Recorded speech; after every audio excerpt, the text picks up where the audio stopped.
உலக்கிடம் ஆனந்தமாக தேவனுக்கு ஒளிந்து புறம் புறந்திருந்த செல்வம் ஈசுவனாய் யான் உனைத் தொடர்ந்து சிக்கன பிடித்தேன் எங்களின் அருளுவதிலே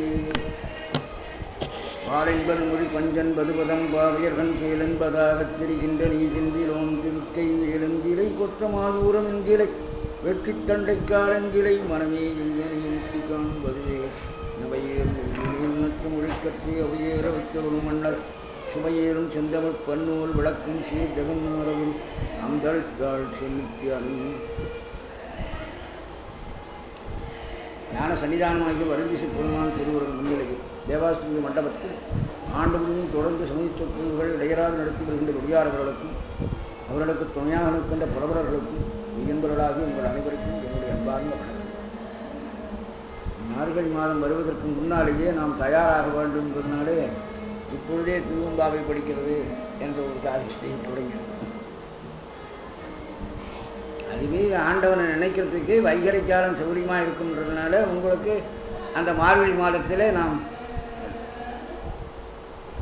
வைகரையிலையும் கூட 4 to 6 மணி வரணும் வைகரை அப்படின்னு சொன்னால் வைகரை விடியல் என்று அதை 2ஆக பிடித்துருவார்கள். வைகரைன்னா இருள் தங்கிய இறுதி நேரம் அப்படிங்கிறது அர்த்தம். வைகுதல் அறைனா முடிவு. இருள் புலர்காலை அப்படின்னு உரையாசிரியர்கள் எழுதுவார்கள். இருள் நீங்கியும் நீங்காமலும் இருக்கக்கூடிய நேரமாக இருக்கணும். அப்போதான் அந்த ஓசோன் வாயுவானது கொஞ்சம் கீழே இறங்கி அதனால் காலையில் நடை பயிற்சி செய்கிறவர்கள் எல்லாம் அந்த வைகறை நேரத்தில் நடைபயிற்சி செய்தால்தான் இருள் புலர்ந்து போச்சுன்னா அதுக்கு விடியல்னு வரும். தொல்காப்பியம்னா 2ஆக பிடிச்சு காமிக்கிறார். வைகுரு விடியல் மருகம் எப்பாடு நீதலாதல் மெய்வரத் தோன்றும் சொத்துல வைகுருவும் விடியலும் என்று அதை 2ஆக்குகிறவர்கள் உண்டு. வைகரையாகிய விடியல் அப்படின்னு சொல்லி அதை 1ஆக்கி சொல்லுகிறவரும் சிறுபொழுது 6 அப்படின்னு சொல்லுன்னா காலை நண்பகல் மாலை யாமம் வைகரை விடியல் அப்படின்னு. இந்த வைகரை காலம் என்பது ஆடி மாசத்திலிருந்து மார்கழி மாசம் வரணும். அது இரவு நேரம்னு இருக்கும். இந்த 6 மாசம்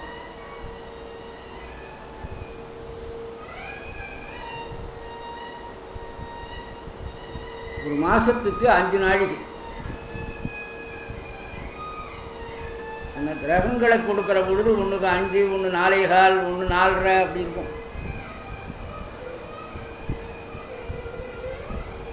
சூரியன் எந்த ராசியில் பிரவேசிக்கிறானோ அதை ஒட்டி இன்றைக்கு நமக்கு அந்த மாச கணக்கு போட்டிருப்பாங்க. மாதம்ன்ற சொல்லு அதை வச்சு எழுந்ததில்லை. மதியை வைத்துத்தான் மாசம் என்ற சொல் எழுது. மதியினா சந்திரன், மதியினாலே உண்டானது மாதம். அந்த மாதத்தில் எந்த நட்சத்திரத்தில் பௌர்ணமி முழு நிலவு வருமோ அதை வச்சு தான் அந்த மாசத்துக்கே பெயர் உங்களுக்கு. சித்திரை மாசம்னா பௌர்ணமி சித்ரா நட்சத்திரத்தில் வரும் முழு நிலவு. இந்த மாதத்தை ஒட்டி தான் அன்னிலிருந்து சித்திரை மாதம். அதே மாதிரி விசாக நட்சத்திரத்தில் பௌர்ணமி வருது, அதுதான் வைசாகம், அதை வைகாசி. இந்த மாதிரி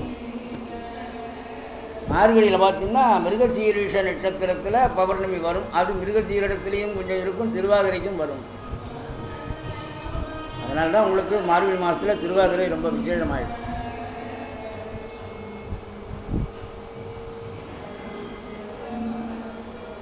தை மாசத்தில் பூச நட்சத்திரத்தில் வருகிறது. அதனால புஷ்ய மாசம்னு வரும்.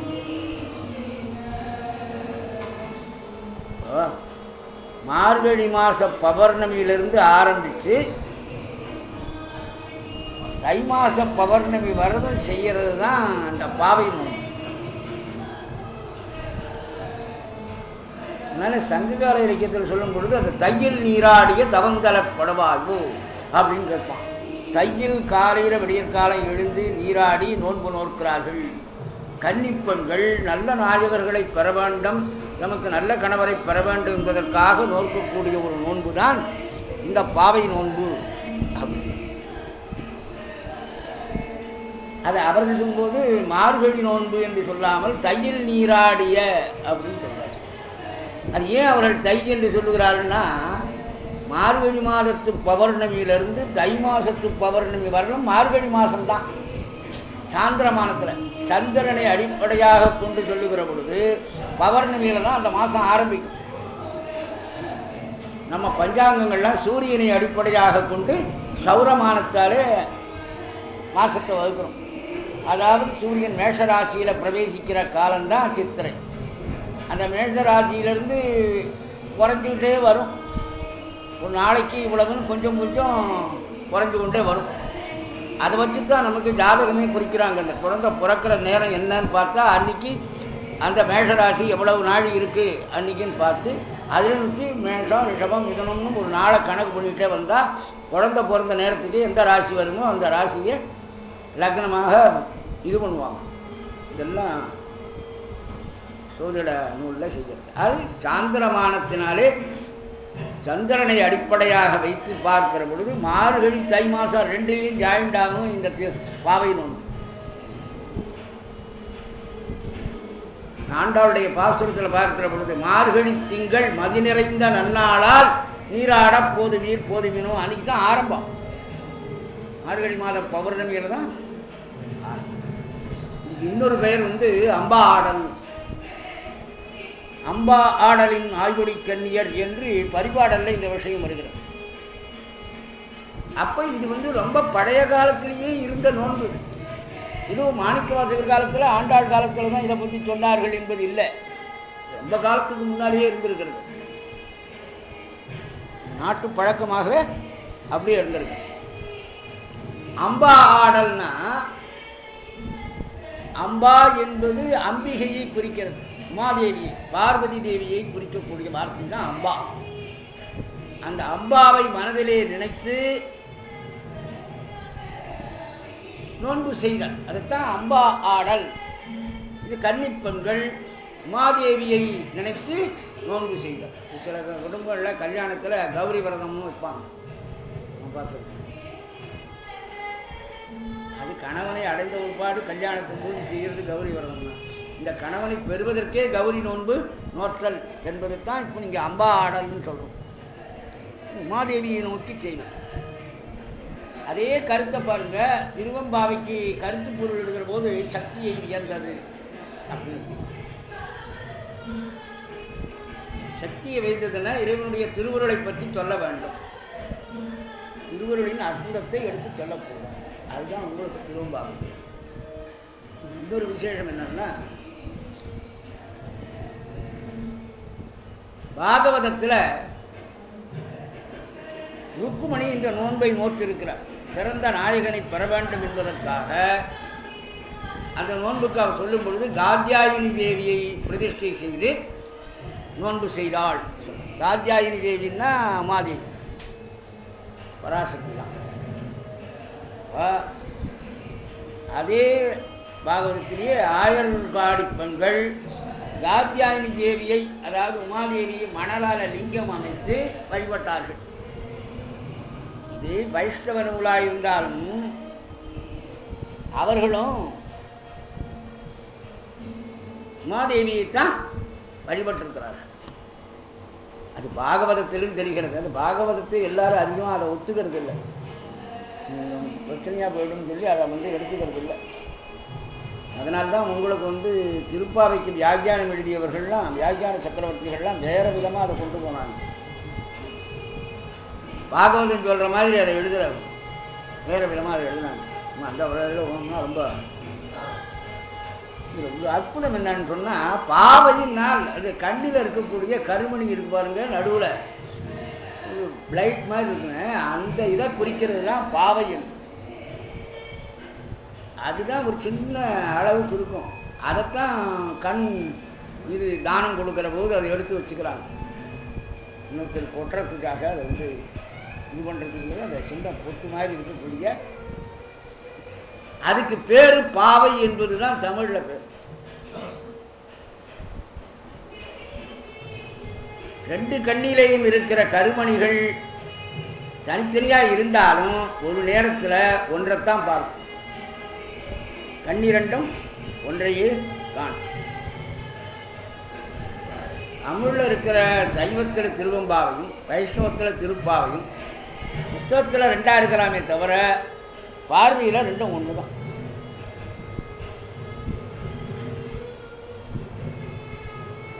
பாவை என்பது இந்த கண்ணில் கருமணியை குறிக்கிறபடினால கண்ணு ஒன்று இல்லையே, ரெண்டு தானே. அதனால இரண்டு கண்ணிலையும் இருக்கிற பாவைகள் இரண்டும் ஒரே கருத்தைத்தான் தழி வருகிறது.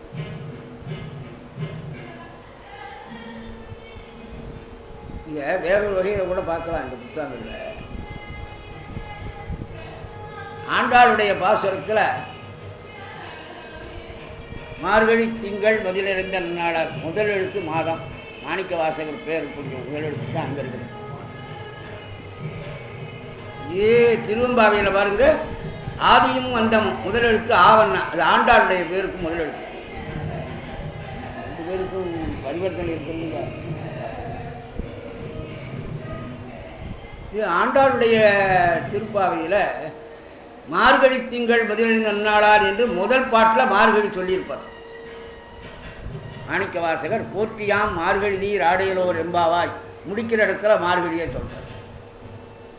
இந்த ஆதியும் அந்தமும் சொன்னால் இது மார்கழின்றது ரெண்டுக்கும் மாறி வருது. ரெண்டு பேரும் முதல் பாட்டில் சொல்லணும் இல்லை, இவர் முதல் பாட்டில் சொல்றார், அவர் முடிச்சு வைக்கிறான்.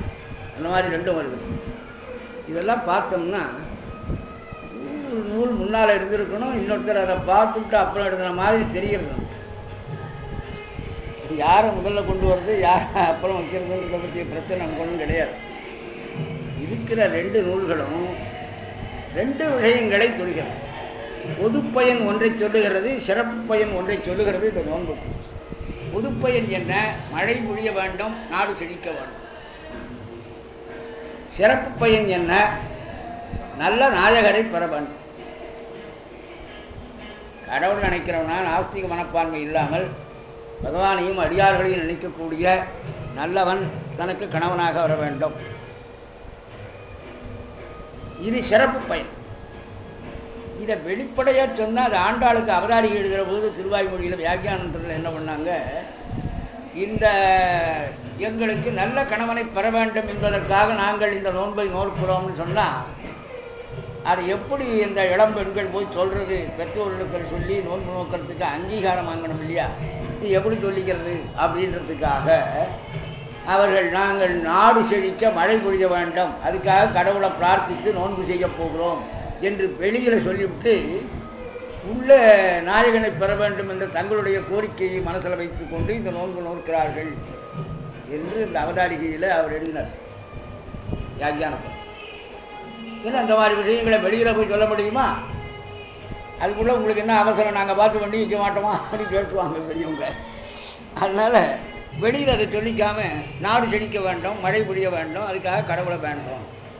ரெண்டு பாவை நூல்கள்லையும் இந்த மழை வேண்டல் என்கின்ற பாசுரம் வரும். இறைவனே தங்களுக்கு நாயகனாக வரணும் அப்படின்னா இறைவனோ இறைவனுடைய அடியார்களோ அவர்கள் தான் தங்களுக்கு நாயகனாக வரணும். ரெண்டுலேயும் வரும். எல்லா இவங்களுக்குள்ள நிறைய ஒற்றுமைகள் இருக்கிறது. அந்த ஒற்றுமைகள் எல்லாம் நாம் இன்னைக்கு பார்க்க முடியல. 3 பாடல் இன்னைக்கு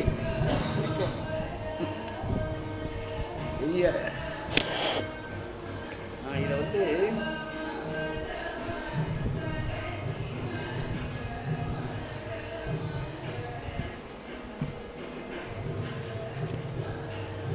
அதாவது 7வது பாடல் சரியா?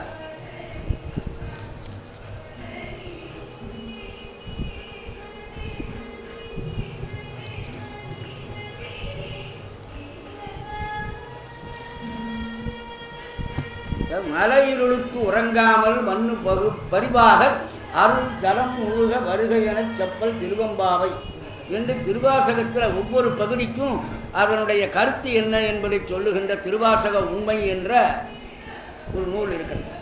அந்த நூலில் திருவெம்பாவையினுடைய கருத்து என்னன்னா, ஆணவ மலமாகி இருளிலே படிந்து சோர்ந்து போய் விடாமல் பக்குவம் உடையவர்கள் இறைவனுடைய திருவருளாகிய தண்ணீரிலே மூழ்கி தூய்மை செய்து இறைவனை பரவ வேண்டும் என்பதை சொல்லுவதுதான் திருவெம்பாவையினுடைய நோக்கம். இங்கே தண்ணீர் என்பது பொதுவாக அங்கே சொல்றதில்ல, அருளாகிய நீர் என்று அந்த திருவாசக உண்மையில இந்த அருள் என்பதை இறைவனுடைய திருவடி என்று நாம் சொல்லிக்கொள்ளலாம். என்ன திருவடிதான் அருள். திருவடி என்பது ஒரு அடையாளமாகும், ஒரு உருவம். இறைவனுக்கு ஒரு உருவம் கொடுத்தால் அவன் அருளோடு கூடியவன் என்பதை அது எடுத்து காட்டும். என்றால் இறைவனுடைய உருவம் எல்லாம் அருள் தான். இறைவனை பொறுத்த வரையிலேயும் உருவம் கிடையாது. இறைவன் உருவம் எடுக்கிறான்னா அருள் தான் அவனுக்கு வடிவம். அதனாலே தான் இறைவனுக்கு வடிவம் என்று சொன்னால் அது திருவடி தான். நமக்கு வடிவம்னா முகம், இறைவனுக்கு வடிவம்னா அது திருவடி. அதனால்தான் காட்டாதனவெல்லாம் காட்டி சிவன் காட்டி தாழ் தாமரை காட்டி தன் கருணை தேன்காட்டி. தாழ் தாமரை காட்டி தன் கருணை தேன்காட்டி. இந்த தாளை அந்த பாட்டில் சொல்லிட்டா அந்த பாட்டு சக்தியை ஞாபகப்படுத்தின மாதிரி ஆகிவிடுது. இறைவனுடைய திருவடியை சொன்னாலே அருளை சொல்லியதாக ஆகும், அது சக்தியை வியந்ததாக ஆகும். அதனால்தான் இது தலைப்பு அனுப்பும்போது சக்தியை வியந்தது அப்படின்னாங்க. இதே நீங்கள் அந்த முதல் பாட்டில் கூட மாதேவன் வார்கடல்கள் வாழ்த்திய வாழ்த்தொழி போய் அப்படின்றது. அப்போ எம்பெருமானுடைய திருவடிகளை வார்கடல்கள்னு சொல்வார். வார்கடல்கள்னா நீண்ட கடல்கள். அதாவது தன்னை அடைவதற்குரியவர்கள் இருக்கின்ற இடம் வரையிலேயும் அந்த கால் நுழுகிறது. அருணகிரிநாதர் முருகனை சொல்லும் பொழுது சொல்வார், வீடும் சுரமாமுடி வேதமும் வெங்காடும் உணமும் கமழும் கடல். விடுபத்தில் இருக்கக்கூடிய இறைவனுடைய திருவடிகள் தேவருடைய முடிமேல இருக்கிறது, வேதத்தில் இருக்கிறது, அப்புறம் காட்டில வருகிறது. இந்த திருவடி இறங்கி கீழே அந்த காட்டினுடைய மலைச்சாரல் பகுதியில திணைப்புணத்திலே வந்து நிற்கிறது. இவ்வளவு தூரம் அடியார்கள் தனக்கு தன்னிடத்தில் அன்புடையவர்கள் எங்கெல்லாம் இருக்கிறார்களோ அது வரையிலையும் நீண்டு செல்லுகிற அதான் வார்கடல்.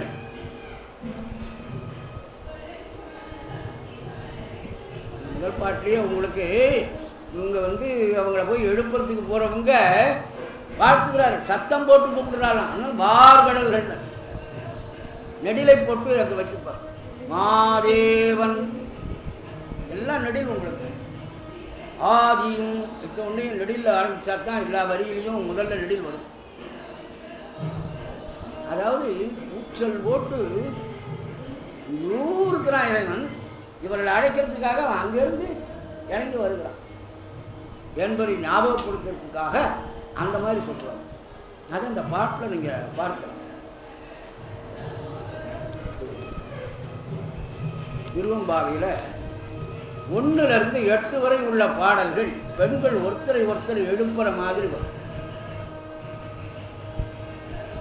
இன்னைக்கு நாம 7, 8, 9, 3 பாடல்கள் பார்க்க இருக்கிறோம். இதுல 7, 8 பெண்கள் தூங்குகிறவர்கள் ஒருத்தர் தூங்கி கொண்டிருப்பார்கள், மற்றவர்கள் எல்லாம் அந்த வீட்டுக்கு வந்து அவர்களை எழுப்புவார்கள். அந்த மாதிரி அந்த பாடல் அமைந்திருக்கும். 9வது பாடல் இந்த நோன்பு விரதத்தினுடைய குறிக்கோள் என்ன என்பதை பற்றி சொல்லும். 10வது பாடல் இந்த விரதத்தினுடைய குறிக்கோளை நிறைவேற்றி தரக்கூடியவனாகிய சிவபெருமானுடைய பெருமையை சொல்லிறந்த அவனுடைய தொன்மை நலத்தை எடுத்து காட்டும். 11வது பாடல்ல இவர்களுக்கு என்ன வேண்டும் என்பதை வேண்டுகோளாக வைப்பார்கள். 12, 13, 16ஆம் பாடல்கள்ல நீராடுவதை பற்றி இறைவனுடைய புகழை பாடிக்கொண்டே நீராடுகின்ற காட்சியை சொல்வார்.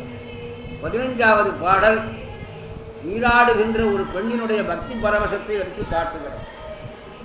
16வது பாடல்ல இறைவனது பரங்கருணைக்கு சான்றாக உலக ஒழுக்கத்துக்கு உதவுவதாக உள்ள மழையை பரவுவதாக அந்த பாட்டு மழை வேண்டும்.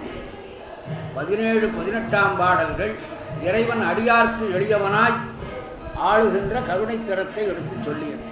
19வது பாடல்ல பிரார்த்தனை, 20வது பாடல் இறைவனுக்கு வணக்கம். ஒரு அழகான ஒரு கட்டுக்கோப்போடு இந்த 20 பாடல்களையும் நமக்கு அமைத்து காண்பித்திருக்கிறார். இதில் நாம் இன்னைக்கு 7வது பாட்டை பார்த்திருக்கிறோம்.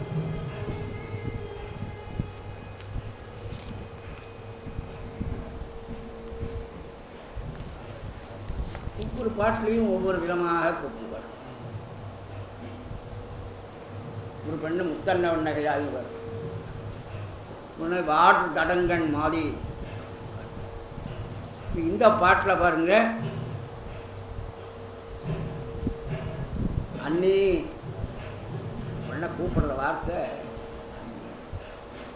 தாயே, அண்ணே இவையும் செலவு பராமர உணர்கரியா ஒருவன் விருந்தீரான்.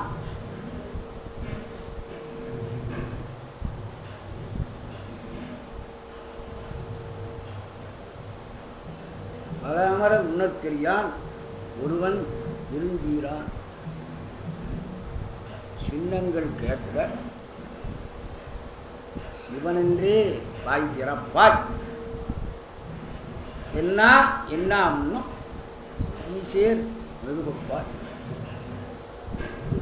என் ஆணை என் அறையர் இன்னமுது என்று எல்லோரும் சொன்னோம் கேள். வெவ்வேறாய் சொன்னோம் கேள். வெவ்வேறாய் இன்னம் துயிலியோ மண்ணெஞ்ச பேரையர் போல் ஆளா கிடப்பியா துயிலின் பரிசு. இந்த பாட்டு எழுப்புகிறார்கள், இந்த மாதிரி சொல்லுகிறார்கள், நயமா சொல்லியிருக்கார்கள். கடைசியில ஏல் ஓர் எம்பாவாய் அப்படின்னு ஒரு ஏல்னா எழுந்திரு, ஓர்னா சிந்தி ஆராய்ச்சி பண்ணு, எம் பாவாய் எம்முடைய பாவையே. இது எல்லா பாட்டிலையும் வரதுனால அதை மகுடம்னு சொல்லுவார்கள். அந்தாதியா பாடணும். அந்தாதியா பாடலைன்னா ஒரு சொல்லை எல்லா பாட்டிலையும் கொண்டு வந்து வச்சுட்டா அது தொடர்ச்சியா சொல்ற மாதிரி ஆயிடும். அதுதான் மகுடம்ன்றது. சோன சைலமால 100 பாட்டு அது அந்தாதியத்தோட கிடையாது. ஆனா எல்லா பாட்டிலையும் சோன சைலனே கைலை நாயகனேன்னு தான் முடியும். அபிராமி இந்தாதி 100 பாட்டு அது அந்தாதியத்தோட இருக்கிறதுனால அந்த மாதிரி மகுடம் தேவையில்லை. ஏலோர் எம்பாவாய் என்பது இந்த திருவம்பாவை பாடல்களுக்கு மகுடமாக அமைந்திருக்கிறது. எல்லா பாடல்கள்லையும் இந்த வார்த்தை வரும். இது ஒரு சொற்றொடராக்கம். இது பாவை என்கிற பிரபந்தத்தை ஒட்டி அமைந்த வார்த்தை. அந்த பிரபந்தத்துக்கு ஏற்றதாகிய எம்பாவாய் என்ற வார்த்தை எல்லா பாடல்களிலையும் அமைகிறது. அதனால அதை பற்றி நமக்கு அவசியம் இல்லை. அது எல்லா பாடலையும் இருக்கிறது. ஒரு வரிக்கு பொருள் நமக்கு முதலாளே தெரிஞ்சு போச்சுன்னு என்ன சொல்றாரு. 7வது வீட்டுக்கு சென்று இருக்கிறார்கள். இப்பொழுது அங்க இருக்கிற ஒருத்தியை தூக்கத்திலிருந்து எழுப்பி தங்களோடு சேர்த்துக் கொள்வதற்காக அழைக்கிற நேரம். இதுவரை எழுப்பப்பட்ட பெண்களை போன்றவள் அல்ல அவள். இதுவரையில் இருந்தவங்களெல்லாம் உங்களுக்கு தெரியும். பாசம் பரஞ்சோதிக்கென்பார். இராப்பகல் நாம் பேசும்போது பாசம் பரஞ்சோதிக்கென்பார். இப்போதார மணிக்கு நேசமும் வைத்தவன். படுக்கையில ரொம்ப பிரியமா இருக்க, நீ இன்னமும் சிவபெருமானிடத்துல எனக்கு ரொம்ப அன்புன்னு வெளியில் சொல்லிக்கிறியே. முத்தன்ன வெண்ணகையாய் முன்வந்து எதிரெழுந்து என் அத்தன் ஆனந்தன் அமுதன் என்று அல்லூரி தித்திக்க பேசுவார். பேச்சு பிரமாதமா இருக்கு, நான் செயல்ல காணணும். இந்த பண்ணை அனுப்ப முடியும். புறப்பட பாருங்க. அண்ணி இவையும் செலவோ இந்த கடைசியில் தான் நான் படிக்கணும். பார்க்கணும். மிகச்சிறந்த பக்தி உடையவள் இந்த பெண்.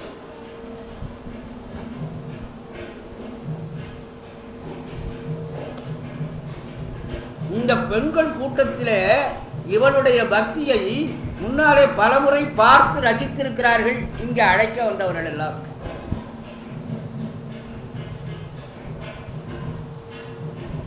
இவளுடைய பக்தி அப்படிப்பட்டது. இங்கு ஏற்கனவே அவருடைய பக்தியை அறிந்து வைத்திருந்து அதை சொல்லுகிறார்கள். இன்றைக்கு வந்து பல அமரர் உணர்க்கு அறியான் ஒருவன் இருஞ்சீரான் சின்னங்கள் கேட்ப சிவன் என்றே வாய் திறப்பாய். உன் பழக்கம் என்னன்னு எங்களுக்கு தெரியுமே அப்படின்னு சொல்றாங்க.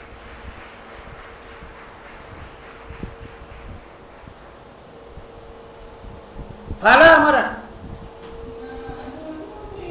அவர்களால் நினைத்து பார்ப்பதற்கு கூட அருமையான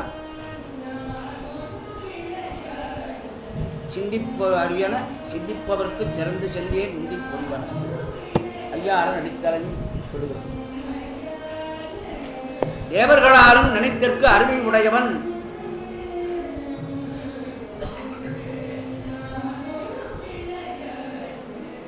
ஒருவன் ஒருவன் என்றால் ஒப்பற்றவன். அவனுக்கு இணையா யாரையும் சொல்ல முடியாது. தனக்கு உபமை இல்லாதான் தான் ஒருவன் தான். அதுக்கு மேல யாரும் முடியாது. இருஞ்சீரான் பெரிய புகழுடையவன். வெண் சுமந்த கீர்த்தி வியன் மண்டலத்தீசன். வெண் சுமந்த கீர்த்தி. வெண் சுமந்த கீர்த்தினா வெண் எங்க வரும்? அது இவனுடைய புகழை சுமக்கிறதுன்னு சொன்னா ஆகாயத்தை தாண்டி இருக்கணும் அந்த புகழ். அப்பத்தானே அந்த புகழை சுமக்க முடியும். நம்மால அதனுடைய எல்லை என்னன்னு தெரிஞ்சுக்க முடியாது. விண் சுமந்த கீர்த்தி அதை உடைய வியன் மண்டலத்தீசன். பேர்பட்ட ஆள் வந்தான்றதுக்காக பொதுவாகவே அந்த பாண்டியன் அடிச்சானு இந்த சாமியை பற்றி தெரியுமா அவனுக்குன்னு கேட்கறதுக்காக சொன்னார். விண் சுமந்த கீர்த்தி வேன் மண்டலத்தீசன் மண் சுமந்து புத்துண்டு அக்கோவால் முத்துண்டு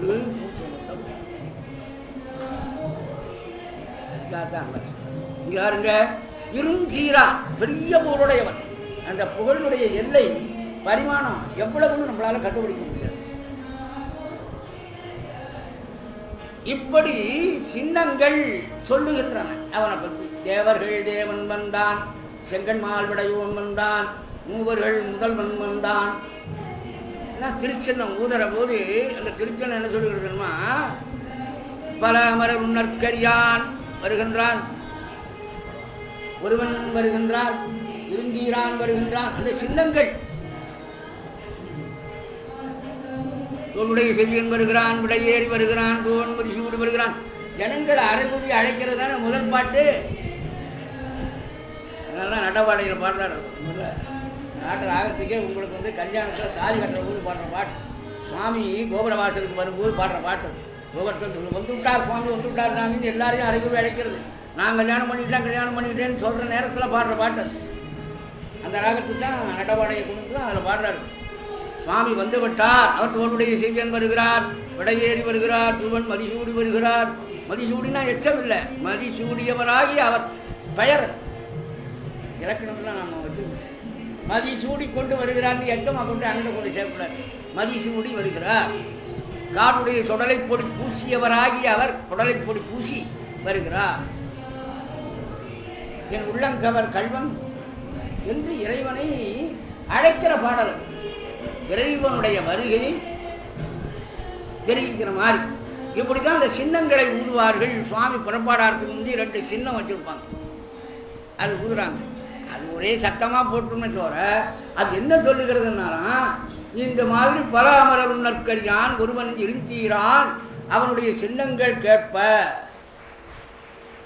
அந்த சின்னம் தெருவில் வந்து ஊதுகிற பொழுது கேட்ட உடனேயே சிவசிவா சிவசிவா சிவசிவா மகாதேவா அப்படின்னு சொல்லுவாங்க. அப்புறம் பக்தி. சுவாமியை பார்க்கல, ஆனா சின்னம் ஊதுகிறது. அதை கேட்ட உடனேயே சிவசிவா மகாதேவான்னு சொல்லி பக்தியினால சொல்ல ஆரம்பிச்சுடுவா. சிவன் என்றே வாய்கிறப்பாய். சிவபெருமானே சிவசிவா அப்படின்னு நீ திறக்கக்கூடியவளாச்சே, உனக்கு தெரியாதா? எங்களுக்கு உன்னோட பழகி இருக்குமே. அது சின்ன தெருவில் எங்கேயோ ஒரு இடத்துல கோபுர வாசலில் வந்துட்டு இருக்கார் சுவாமி, வெளியில் வரார். வீதியில் வருகிற பொழுது உள்ளே இருக்கிற நீ சிவ சிவ சிவபெருமானேன்னு சொல்லக்கூடியவளாச்சே. அப்புறம் என்ன என்ன முன்னம் ஈசீர் முழுகப்பால் என்னன்னா என்ன தெனான்றது சுருதி கூட்டுறதுக்காக பாடுற வார்த்தை. இன்னும் பாட ஆரம்பிக்கல. பாட ஆரம்பிக்கிறதுக்கு முன்னால தான தன தன தனத்தானன்னு ஒரு பாருங்க சந்தக்குழி, அதான் தென்னா தென்னா தெனா.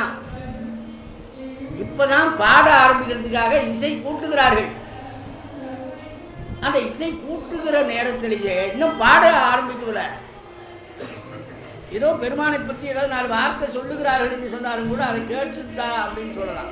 ஒண்ணுமே சொல்லல, இப்பதான் பாட ஆரம்பிச்சிருக்காங்க. அப்படின்னு சங்கீதத்துக்கு சுருதி போட்டுக்கிறார்கள். கொப்பு கொப்புன்னு மத்தாளத்தை ஒரு பக்கம் அவர் அடித்து பார்க்குறார். இவரும் சுருதி போட்டியை பார்த்து கட்டை எத்தனை கட்டையில் வைக்கலாம் அப்படின்னு சொல்லி திருப்பி வச்சுட்டு இருக்காரு. இதான் நடக்கிறது. இந்த சங்கீதம் வர்றதுக்கு முன்னாலேயே இறைவனை பற்றி பாடும் பாட்டுக்கு முன்கூட்டி இசை கூட்டி எழுப்புகின்ற அந்த தென்னா என்ற வார்த்தை வருகிறதுக்கு முன்னாலேயே இவள் நெருப்பை சேர்ந்த மெழுகு போல உருகி விடுகிறாள். இப்படிப்பட்டவளாச்சே வந்திருக்கீங்க. எப்படி தூங்குற நீங்க?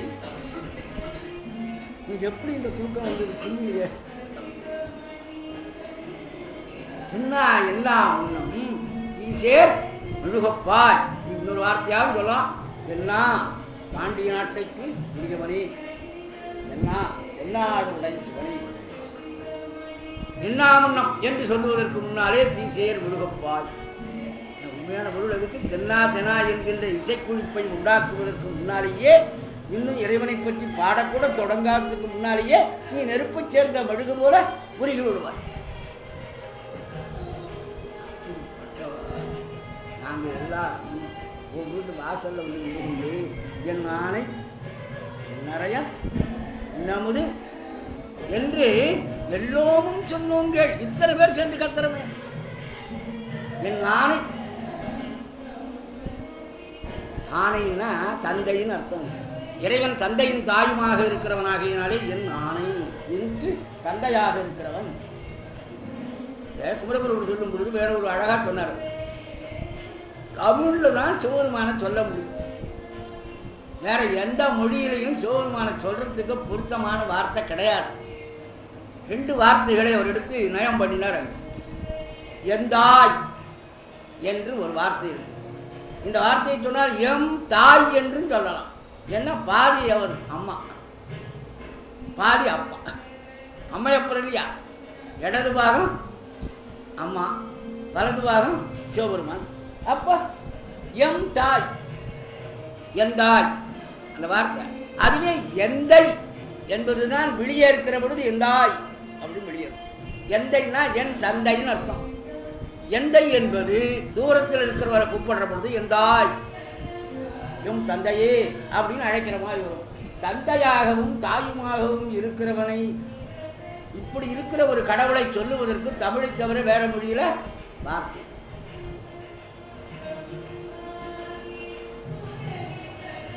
சரி, சுவாமியை பார்த்தா ஒரு பக்கம் ஆண் ஒரு பக்கம் பெண். இத ஒருவன் சொல்றதா ஒருத்தின்னு சொல்றதா? men or woman? எப்படி சொல்றது? men போடலாமா இல்ல woman போடலாமா? தொந்தரவா போச்சு. தமிழ்ல தான் இதுக்கு வார்த்தை இருக்கு. ஒருவர். ஒருவர் என்பது உயர் இருவாற்றாய் பன்மை தினைகளும் பாங்கிச் செல்வ என்பது சுத்தம் இலக்கணம். ஒருவர் வந்தார். ஆணாயிருந்தாலும் ஒருவர் வந்தாலும் சொல்லலாம், பெண்ணாயிருந்தாலும் ஒருவர் வந்தாலும். ஒருவன் என்று சொன்னால் ஆணைத்தான் குறிக்கும். ஒருத்தின்னு சொன்னா தமிழ்ல ஒருவர் என்ற ஒரு இலக்கண சொல் இல்லை என்றால் சிவபெருமானை சொல்லுவதற்கு வார்த்தை இல்லாமல் போகும். இதுல சிவபெருமான் தமிழ் கடவுள்னு தெரியும் அப்படின்னு ரொம்ப நயப்படுத்தி சொல்வார். பாருங்க, என் ஆணை, என்னுடைய தந்தையே. இறைவனை ஆணை என்று அழைக்கிறதாகவும், குழந்தை எடுத்து கொஞ்சம் போது என் ஆணை, என் ராஜா, என் கண்ணு, என் செல்லகுட்டி அப்படின்மா. குழந்தைய கொஞ்சாங்க இல்லையா, அப்படி இதெல்லாம் கொஞ்சர வார்த்தையாக வரும். பிரியத்தின் காரணமாக, மிக்க அன்புடைமை காரணமாக ஆசையா கூப்பிடுற போது ஏன் ஆணை அப்படின்னு, அந்த மாதிரி இறைவனை நெருக்கமாக இவர்கள் சொல்லி ஆனந்தப்படுகிறார்கள் அப்படின்னு சொல்லிக்கிறோம். இன்னும் என்ன தெரியுமா, இறைவன் ஆணை போல்வான், அதனாலே ஆணை. ஆணை என்ன பண்ணும், தன் மேலே ஏறி உட்கார்றவனுக்கு தன் காலை காட்டும் படிக்கட்டும். அது காலை மடிச்சு காமிக்கும், கால் மேலே ஏறி அப்புறம் அவனை உயர்த்தி விடும். அவன் மேலே யானை முதுகு மேலே ஏறி உட்கார்ந்துப்பான். இந்த யானை காலை காட்டி கொடுத்து அவனை உயர ஏற்றுவது போல சிவபெருமான் என்ன பண்றார், எல்லாருக்கும் தன்னுடைய காலை காட்டி கொடுத்து அவர்களை எல்லா தேவர்களுக்கும் தலைமையானவர்களாக உயர்த்தி விடுகிறார். அதனாலே யானை போல்வார் அவர். அதனால் என் ஆணை என்று உவமை சொல்லாகவும் அதை சொல்லலாம். ஆணை போல்பவராகிய பெருமான், என் அரையன் ஏ ராஜா அப்படின்னு சொல்றார். இன் அமுது எனக்கு இன்பத்தை அளிப்பவன் என்று இப்படியெல்லாம் அந்த இறைவனுடைய பெயரை பற்றி எல்லோரும் சொன்னோம் கேள், எல்லாரும் சேர்ந்து சொல்லுகிறோம். இதோ திருச்சின்னம் ஊதுகின்ற பொழுது நீ பக்தி பரவசத்திலே சிவனே சிவபெருமானே சிவசிவா என்று சொல்லக்கூடியவளாச்சு. இறைவனை பாடத் தொடங்குகிறவர்கள் இசை மூட்டுகிற பொழுதே நீ உருகி விடுவாயே. அப்படிப்பட்டவள் வீட்டு வாசல்ல நாங்க எல்லாருமா சேர்ந்து என்னானை என்னரையன் இன்னமுது என்று எல்லோரும் சொன்னோம் கேள். வெவ்வேறாய் சொன்னோம், அதாவது மொத்தமா எல்லாரும் சேர்ந்துன்னு சொன்னோம், தனித்தனி யாரும். இந்த வெவ்வேறாய் என்பதை பின்னாலையும் சேர்க்கணும், முன்னாலையும் சேர்க்கணும். வெவ்வேறாய் சொன்னோம், வெவ்வேறாய் இன்னும் துயிலுதியோ, நீ புதுசு புதுசா தூங்க ஆரம்பிச்சிருக்கியா. தூங்குறவன் எழுந்துருவான், இன்னும் ஒரு தூக்கம் போட்டு வந்தோம்டா, அது ஒரு புது தூக்கம். வெவ்வேறாய் இன்னும் துயிலுதியோ, புதுசு புதுசா தூங்க ஆரம்பிக்கிறியா.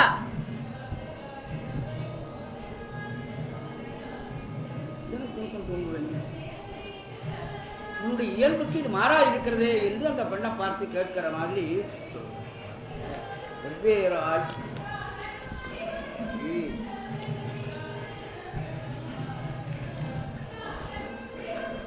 வல்லஞ்ச பேதையர் போல் வாழா கிடத்தியார். கடுமையான மனசை உடைய அறிவில்லாதவர்களைப் போல வாழா கிடத்தியார். வந்தவர்களுக்கு ஒரு பதில் கூட சொல்லாமல் சும்மாவே படுத்து மாதிரி எந்த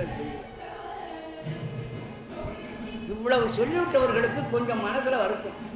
இவ்வளவு பக்தி உடையவள் இன்னைக்கு இத்தனை பேரும் வீட்டு வாசல்ல சேர்ந்து சொல்லுகிற பொழுதும் கூட கொஞ்சம் கூட அர்த்தம் இல்லாம எதுவுமே காதல விழாது போல வெறுமனே கிடக்கிறாளே. ஏன் இப்படி ஆனால்? தூக்கம் தான் அவளை கருத்து. அவள் தப்பு செய்யல, அவளுடைய தூக்கம் அவளை கெடுக்கும். என்னே துயிலின் பரிசு. தூக்கத்தினுடைய தன்மை இப்படி இருக்கிறது. இந்த தூக்கம் எவ்வளவு நல்லவர்களையும் இவ்வளவு மோசமாக்கிடும் போது சின்னங்கள் கேட்பச்சுவன் என்று வாய்கிறதுக்கும் என்னாமும் தீசையர் மெழுகப்போவளாக இருக்கக்கூடிய ஒருத்திய இவ்வளவு பேரும் இறைவனை பரவி பேசி சொல்லுகிற பொழுதும் கூட கேட்காமல் பதில் சொல்லாமல் வந்தவர்களுக்கு எழுந்திருக்காமல் படுத்து கிடக்கிறாள் என்று சொன்னால் இந்த தூக்கத்தினுடைய தன்மை என்ன? அவர்கள பழிய போடக்கூடாது. அவ தப்பு செய்தாங்கல்ல, தூக்கம் அவளை கெடுத்துடுத்து. சில இடங்கள்ல இந்த மாதிரி சொல்லுவாங்க, இவர்களுக்கு அவளிடத்துல ஒரு அன்பு, அவளை பற்றி குறைவா சொல்லக்கூடாது. கும்பல்ல 4 பெண்கள் சொன்னாங்கன்னா ஒரு பொண்ணு சொல்லுவாங்க, ஆமா இவன் கதையெல்லாம் எங்களுக்கு தெரியாதா, இவங்களெல்லாம் ஏமாற்றிட்டு தூங்குறாவோ அப்படின்வாங்க. அப்படியெல்லாம் சொல்லக்கூடாது. அவன் இயற்கையிலேயே ரொம்ப பக்தி உடையவா, ரொம்ப அன்பானவா, இவ்வளோ உருக்கமும் முடியோ இன்னைக்கு தூங்குறான்னு சொன்னா தூக்கம் தான் அவளை கெடுத்து. அவள் கெட்டவை. என்னைய துயிலின் பரிசு. இந்த தூக்கத்தினுடைய தன்மை இப்படி ஒருவரை சார்ந்தால் அந்த தூக்கம் அவருடைய நிலைமையே குணநலங்களையே மாற்றிவிடும் போல இருக்க.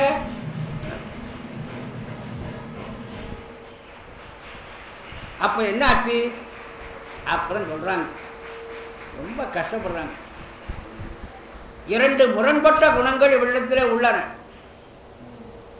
முதல்ல கேட்டவுடனேயே மனமுருகக்கூடிய இவள் இப்பொழுது எல்லாரும் தோத்திரம் செய்த பிறகும் கூட சிறிதும் அதை பற்றி சட்டை செய்யாமல் வாழாயிருக்கிறாள். இந்த தலையெழுத்து இந்த மாதிரி சில வேலைகள் கூட எங்களுக்கு வந்து வாய்ச்சது. அவங்களே சலிப்பாக போயிடுச்சு. கத்தி கத்தி பார்த்து எழுந்திருக்கிறத இவையும் சிலவோ, இப்படிப்பட்ட சில காரியங்களும் எங்களுக்கு இருக்கிறதா? அடம் முடிச்சுக்கிட்டு ஒரே முரட்டுத்தனமாக தூக்கிட்டு இருக்கிறவள போய் எழுப்புற வேலை கூட எங்களுக்கு இருக்கிற மாதிரி இருக்கு. இவையும் சிலவோ, இப்படியும் சில காரியங்கள் உள்ளனவோ என்று எழுப்பு வந்தவர்கள் சலிப்பினாலே தங்களையே கூறிக்கொண்டார்கள். ஏன்? மெய்யாக உறங்குகிறவர்களை எழுப்பது போல பொய்யுறக்கம் உறங்குகின்றவர்களையும் எழுப்பக்கூடிய வேலை எங்களுக்கு வந்திருக்க. எங்கள் தலைவருக்கு இங்கே வந்து வாசித்தோம். இப்படி சொல்லி அவளை இழுப்பி அழைத்து கொண்டு அடுத்த வீட்டுக்கு போகிறார்கள். பாட்டை பாருங்க. அன்னே, இவர்களுக்கு அவளிடத்திலே பாசம் இருக்கிறது. ஆகையினாலே இவையும் சிலவோ, இப்படிப்பட்ட காரியங்களும் எங்களுக்கு இருக்கிறது என்று தங்களை தாங்களே சலித்துக் கொண்டார்கள். தவிர அவளை குறை சொல்லாமல் துயிலின் மேலே வச்சா. தூக்கத்தினுடைய ஆளுமையினாலே இவள் இப்படி ஆய்விட்டாளே தவிர அவன் நல்லவதான். அதனால்தான் இந்த பாட்டில் முதல்ல போடும்பொழுது அன்னே, தாயே என்று அவளை அழைக்கிறார். பிரியமாக அழைக்கிற வார்த்தையில் அன்னேன்னு வரும். போன பாட்டு பாருங்க, மானி என்ன சொல்றார்? மான் மருண்டு பார்க்கக்கூடிய பார்வையை உடையது. நீ நேற்று என்ன சொன்ன? நாளைக்கு உங்களையெல்லாம் நான் வந்து எழுப்புவேன்னு சொன்னேன். அங்கே வந்து எழுப்பியும் கூட எழுந்திருக்கிறீங்க. அப்போ மான் என்ன செய்கிறது? மருண்டு பார்க்கிறது. அது மாதிரி உன்னுடைய வார்த்தை மயங்கி போச்சு. நேற்று சொன்ன மாதிரி இன்னைக்கு நடக்கிற. அதனால தான் நீ மான். ஒவ்வொரு இடத்துலையும் அதற்கேற்ற முத்தன்ன வண்ணகையாய் அப்படின்னா முத்து போல பல் அழகாக பேசுகிற லட்சணமா. இன்னும் பேச்சுக்கு தகுந்தவங்க ஒரு காரணமும் காணும். அத்தன் ஆனந்த நமுதன் என்ற அள்ளு ஒரு தித்திக்க பேசுவாய் வந்துன்னு கிடைக்கிறவாய். அப்போ என்ன? அது முத்தன்ன வண்ணக. உனக்கு எதுக்கு முத்து மாதிரி பல் இருக்குவாரு? பேச்சில் சாமர்த்தியக்காரி தான். ஒன்றும் பிரயோஜனம் இல்லை. நடைமுறையில் செயலில் ஒன்றும் கிடையாது. எந்தெந்த இடத்துல யாருக்கு எந்த வார்த்தையை சொல்கிறது அப்படின்றத அர்த்தமாக பண்ணுவார். அதுதான் இங்கே சொல்லியிருக்காரு. அன்னே, தாயே, அவளிடத்தில் இவர்களுக்குரிய அன்பு, அவள் இயற்கையிலேயே பக்தியில் பெருகியவள், பக்தியினால உள்ள உருகக்கூடியவள், எப்பொழுதும் சிவனே சிவபெருமானே என்று சொல்லிக்கொண்டே இருக்கிறவள். அப்படி இருக்கிறவள் எதிர்பாராதவா இன்றைக்கு ஒரு நாள் இவ்வளவு பேர் வந்து கூட்டும் கூட எழுந்திருக்கலன்னு சொன்னால் தூக்கம் அவளை ஆழ்த்தி விட்டது போல. தூக்கத்தின் பேரில் தான் தப்பே தவிர அவன் பேரில் தப்பு. என்னடா இன்னைக்கு ஒரேடியாக தூங்குற அப்படின்னு கேட்டா, ராத்திரி பூரா ரயிலில் உட்காந்துக்கிட்டே வந்தேன். அன்றிதரோட கேரேஜில் ஏறி விட்டேன். படுக்கிறதுக்கு இடம், நிற்கிறதுக்கே இடம் இல்லை. சங்கடமாக வந்தேன். அதான் பார்த்துக்கிட்டேன் அப்படி சொல்கிறான் பாருங்க. அதனுடைய காரணம் தான் தூக்கமே தவிர நான் அந்த மாதிரி தூங்குற ஆள் இல்லை. என்னைய துயிலின் பரிசு. தூக்கத்தினுடைய தன்மை எப்படிப்பட்டது? எப்பேற்பட்டவர்களையும் உறக்கத்துக்கு இடம் கொடுக்கக்கூடாது. வைகரையில் எழுந்து காலையில் நான் சொல்கிறேன்னு நான் எழுந்திருக்கேன்னு என்ன கேட்டு ராத்திரி 1 மணி 2 மணி கூட படிச்சுட்டு இருப்பேன். காலையில் அது பழக்கமாக வைகரையில் எழுந்திருக்கிறதுன்றது படிச்சுக்கிட்டே இருந்தால் சேர்ந்தாப்புலையே படிச்சு. ஒரு சில சமயங்களில் 3:30 4 மணி வரலும் அப்படியே படிச்சுருந்துவிட்டா அப்படியே பல்லு விளக்கிட்டு குளிச்சு விட்டு கிளம்பிடணும். அப்படி கூட படிச்சிருக்கோம். ஆனால் படிச்சுட்டான் காலையில் எழுந்திருக்கிறதுன்ற கதையெல்லாம். ஆண்டவன் பரவுவதற்கு வைகறை காலம்தான் மனசு அமைதியாக இருக்கக்கூடிய ஒரு நேரத்தில் தான் இறைவனை சந்திக்க முடியும். அதனால்தான் இவர்கள் தூக்கத்திலிருந்து எழுப்பி அவளை அழைத்து கொண்டு இறைவனை பரவுவதற்கும் நீராடுவதற்குமாக புறப்படுகிறார்கள். அப்புறம் அடுத்தது இப்போ அடுத்த பாட்டுக்கு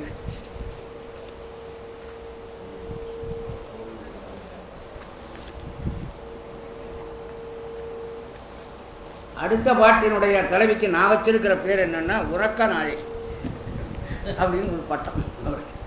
தூக்கத்தில் அவள் வந்து முதல் சர்டிஃபிகேட் வாங்கணும் அப்படின்னு சொல்லுறாள்.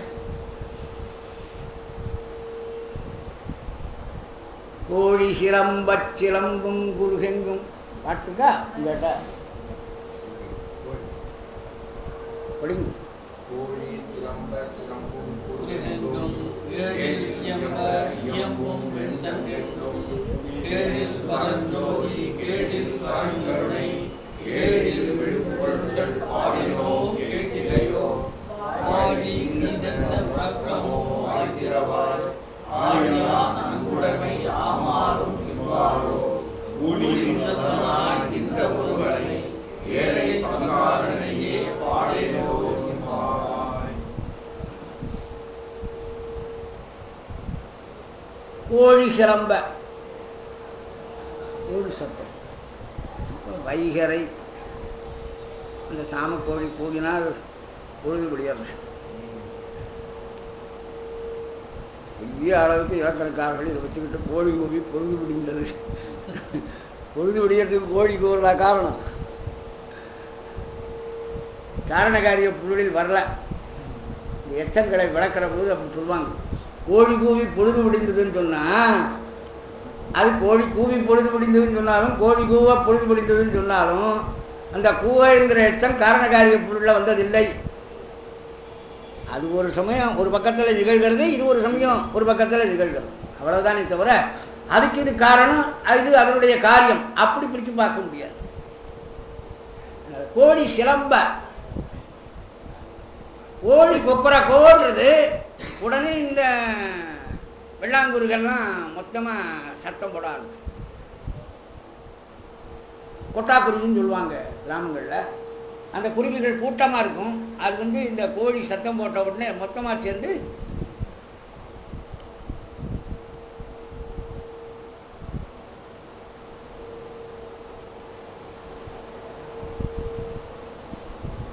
புள்ளும் சிலம்பினகான் புள்ளரையன் பூங்கோயில் வெள்ளை விழிசெங்கின் பேரறவும் கேட்டிலையோ புள்ளாய் எழுந்திராய். அந்த திருப்பாவை பாட்டை இங்கே ஞாபகம். புள்ளும் சிலம்பினகான், அந்த சிலம்பு வந்திருக்க அந்த வார்த்தை கோழி சிலம்ப, இங்கே சிலம்பு வருதா? சிலம்பும் குறுகெங்கும் எல்லா பறவைகளும் சிலம்பும் ஒலிக்கின்றன. இந்த பறவைகள் எல்லாம் கூட்டமாக சேர்ந்து ஒலிக்கிற சத்தம் எப்படி இருக்குன்னா சிலம்புற மாதிரி இருக்கான். காலில் சிலம்பு போட்டிருக்கிறார்களே பெண்கள், அந்த சிலம்பு ஒலிக்கிற மாதிரி இருக்கான். கலகல கலகல. சந்திரமுகி படம் பார்த்தவங்களுக்கு தெரியும். கலகலா கோழி சிலம்ப, அதுக்கு தான் அந்த சிலம்பன்ற வார்த்தையை எங்க போட்டிருக்காரு.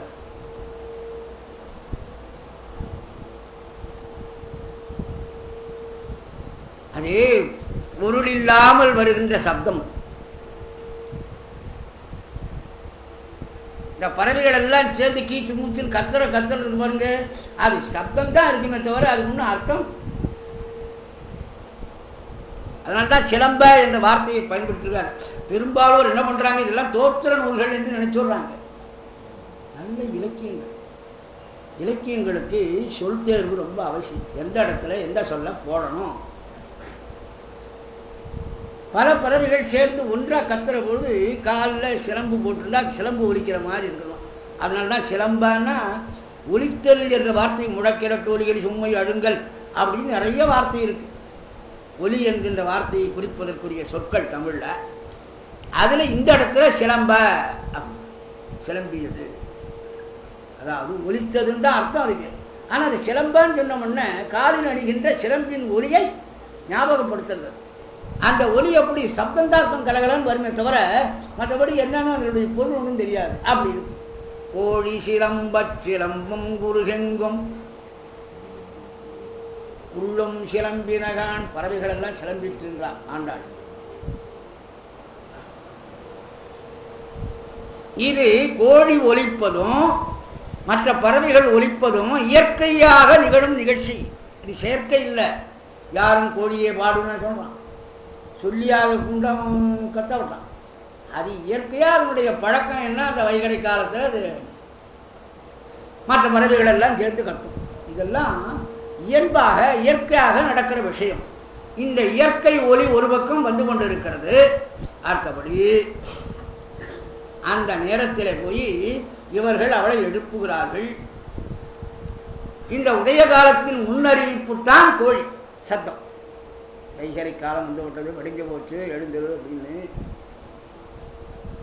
இனிமேல் எழுப்பப்பட வேண்டியவள் இந்த ஒருத்தி தான். அவளை எழுப்ப போனவர்கள் அவளை எழுப்பி அழைத்து கொண்டு விட்டால் உடனே நீராடி இறைவனை வணங்கலாம் அப்படின்னு நினைக்கிறார்கள். என்னடா கோழி சத்தம் போட்டப்பா கூட இவங்க எழுந்திருக்கான்னு சுருட்டி படுத்துருக்காரு. அவள் வீட்டை இவர்கள் நெருங்குகிற போதே கோழி கூவுகிறது. உடனே மற்ற பறவைகள் எல்லாம் விழித்து எழுந்து ஒலிக்க ஆரம்பித்து விட்டன. இந்த ரெண்டும் வந்தது. அதனால என்ன ஆகும்? இவள் எழுந்திருப்பாள் என்று எதிர்பார்க்கிறார்கள். எழுந்திருப்பாள்.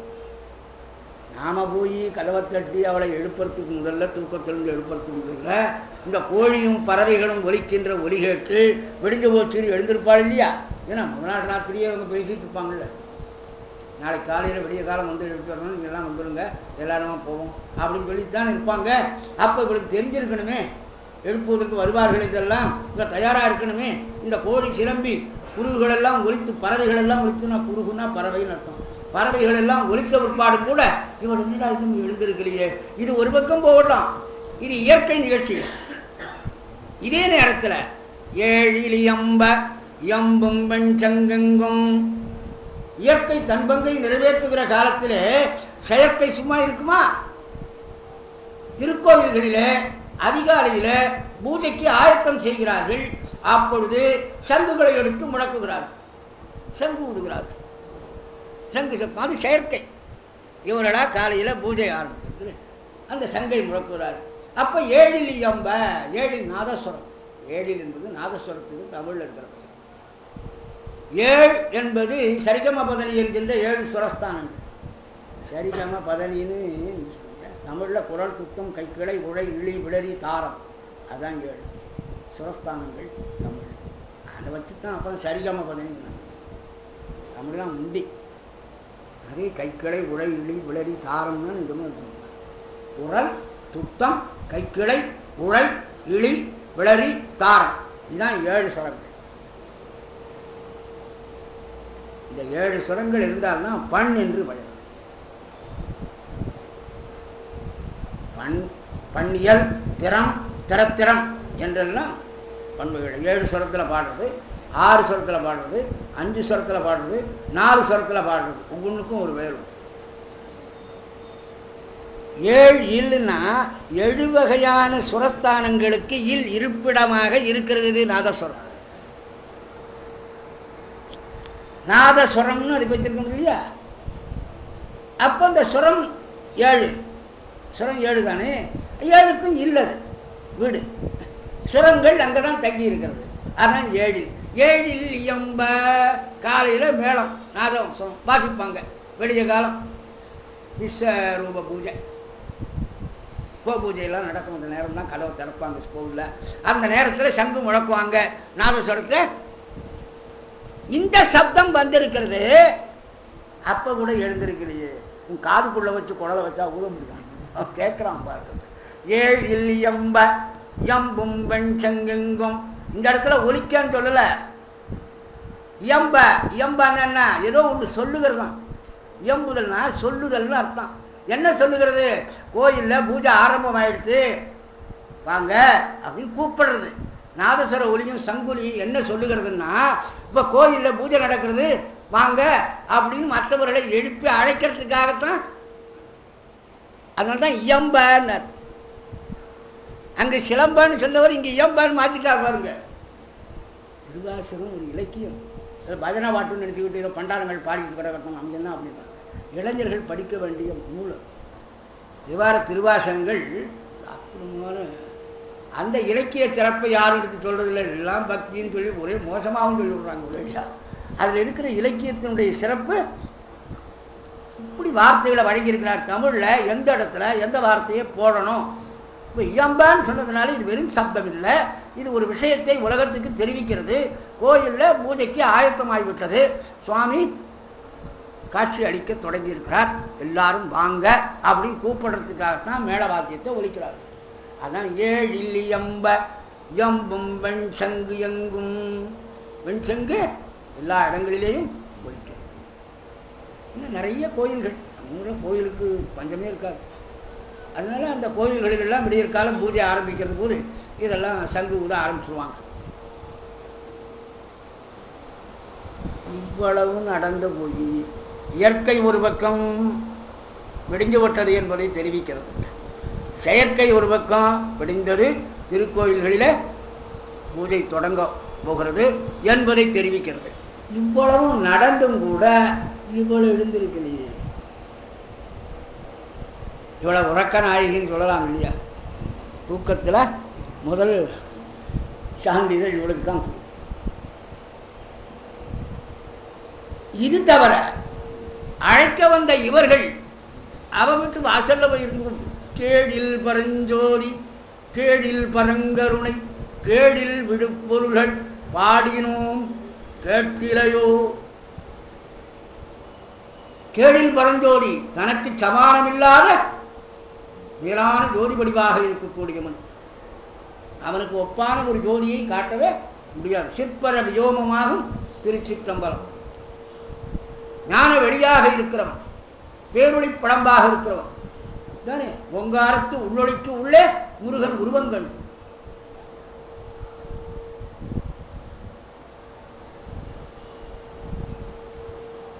ஞான ஒளியாக இருக்கிறவன் கேடில் பரஞ்சோதி. அவன் நமக்கு வரணும்னா கேடில் பரங்கருணை, தனக்கு உபமானம் சொல்ல முடியாத பேரருள். கேடில் விடுப்பொருள்கள், தனக்கு உவமை சொல்ல முடியாத அளவுக்கு சிறந்ததாகிய அவனை அடையக்கூடிய உபகாரமான பொருள்கள். இப்படி சொல்லியிருக்கிறான் பாருங்க, ரொம்ப அழகான இடம். கேடில் பரஞ்சோதி அவன் அடையணும்னா கேடில் பரங்கருணை திருவருளின் மூலமாகத்தான் அடைய முடியும். அதனால்தான் கோவிலுக்கு நுழைஞ்ச உடனே அம்பாளை பார்ப்போம். அம்மா கிட்ட சட்டியாட்டை கொடுத்து விட்டா அவங்க சொல்லிடுவாங்க அப்பாட்ட. அதுக்காக முதல்ல அவங்கள பாருங்க. ஏன்னா பெண்களுக்கு இறக்க குணம் ஜாஸ்தி, ஆண்களுக்கு அவ்வளோ தூரம் இறக்க குணம் இல்லை. திருநெல்வேலிக்கு போனால் அப்போது அங்கே போய் காந்திமதி அம்மையை பார்த்தார். நிலையப்பருக்கு காந்திமதி தான். அதனால காந்திமதி கிட்ட போனார். நிமிஷா சொல்றார், ஆய்முத்து பந்தரி மெல்லணை மீது இவ அகிலம் என்ற தாய் நீ முத்தம் கொள்கின்ற போது. அந்த நெல்லையப்பரோட கட்டில பள்ளி அறையில் அவருக்கு முத்தம் கொடுப்பார். உங்ககிட்ட வருவார். அப்போ அவர் முத்தம் கொள்கின்ற போது அந்த வேல்முத்தரோடு என் குறைகளெல்லாம் சொல்லிவிடில். அந்த நேரம் பார்த்து முதல்ல என்னுடைய பக்தர் கஷ்டப்படுறார், அவருக்கு வேண்டியதை முதல்ல செய்யுங்க, அதுக்கப்புறம் உங்கள் விளையாட்டெல்லாம் வச்சுக்கலாம் அப்படின்னு வேல்முத்தரோடு என் குறைகளெல்லாம் சொல்லிவிடின் உன் வாயுத்தம் சிந்தி விடுமோ எல்வேலி வடிவம். அந்த நேரம் பார்த்து அழகர் கிழடுவதில் அழகர் இடத்துல போகின்ற ஒரு கிளியை பார்த்து சொல்லும்போது சொல்வார், நீ ஜாக்கிரதையா போகணும். ஒரு பெண் தன்னுடைய காதலை தெரிவித்து அனுப்புறா, ஒரு கிளியை அனுப்புறா. திருமாரன் கோலமலையில் உள்ள அழகர்கிட்ட போகும்போது நீ ஜாக்கிரதையா இருக்கணும். அந்த அம்மா பக்கத்தில் இருக்கும்போது போய் இதை சொல்லி விடாத அப்படின்வா. அந்த இடத்துல ஒரு போங்க மகாலட்சுமி பக்கத்தில் இருப்பா அழகருக்கு. அவங்களும் அவங்க ரெண்டு பேரும் பேசிக்கிட்டு இருக்கிற நேரத்தில் நீ போய் பம்புத்தனமா என்னை பற்றி சொல்லிவிடாத. அதோட அவர் தமிழ் பேசினவர், வேற மொழி தெரியும், ஆனால் அந்த அம்மாவுக்கு தமிழை தவிர வேற எதுவும் தெரியாது. அதனால நீ என்ன சொல்ற, என்னுடைய காதலை அவரிடத்துல போய் என்மால் வடுகிலே சொல்வாய் வகையால் தெலுங்குல சொல். அந்த அம்மாவுக்கு ஒன்றும் தெரியாது, தெலுங்குல சொல்ல. படிக்கிற போது தான் நம்மளுடைய தமாஷா இருந்துச்சு. இங்க என்ன சொல்ல பாருங்க, கேடில் பரஞ்சோதி கேடில் பரங்கருணை கேடில் விழுப்பொருள்கள். வேற எந்த சமயத்திலையும் இந்த சமயத்தில் இருக்கக்கூடிய மாதிரி சிறந்த பொருள்கள், இறைவனை அடைவதற்கு உபகாரமான பொருள்கள் கிடையாது. என்னென்ன பொருள் உங்கள்கிட்ட இருக்கு பாருங்க. திருநீர் இருக்கு, உருத்ராட்சம் இருக்கு, திருவைந்தெழுத்து இருக்கு. இதெல்லாம் வேற எந்த சமயத்துக்கு இருக்கு?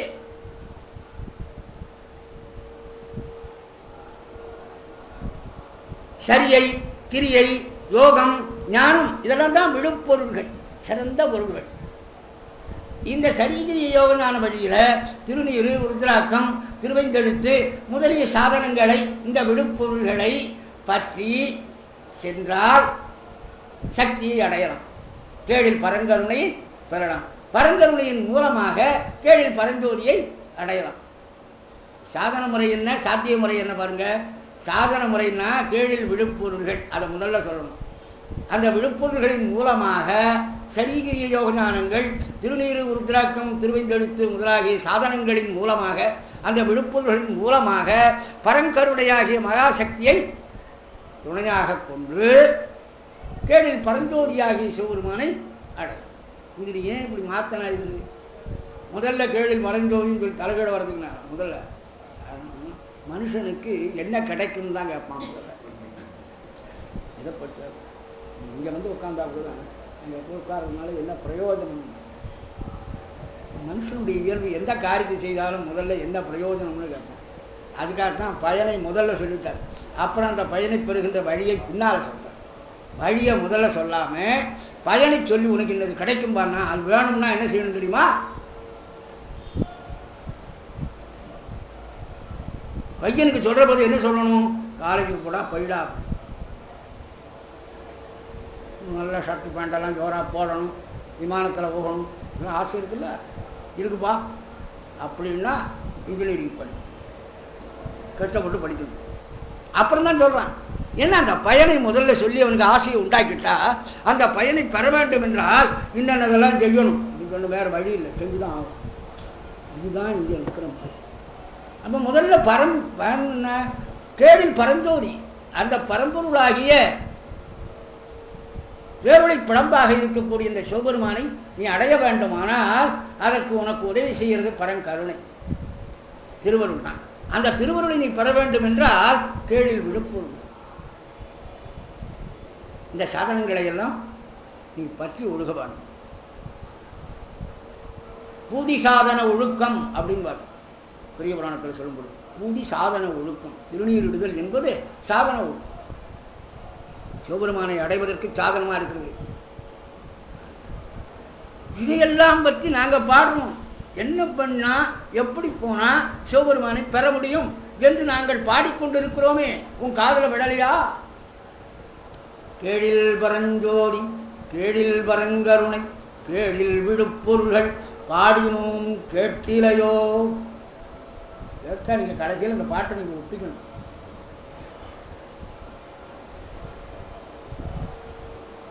வாழி வாழ்ந்து போ, மற்ற கண்ணன் தாரா அப்படின்றால் வாழ்ந்து போனீரேனார வாழி சில தூங்கியே போ வாழ்க அப்படின்னு என்ன சொல்ல, வைத்தியர்களை சொல்ற மாதிரி இருக்கும்.